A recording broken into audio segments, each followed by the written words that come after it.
தாத்தா உங்களை வரைஞ்சேன்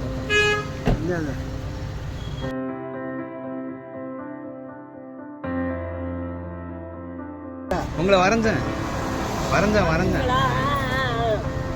பாரு.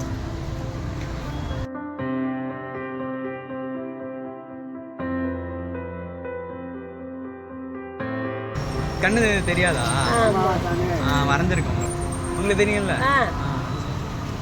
வச்சுக்கோங்க.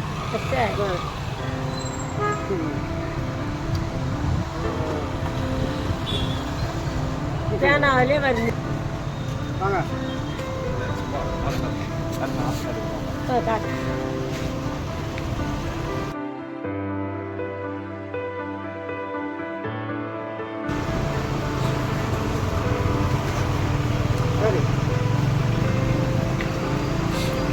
சரி போயிட்டு சரி.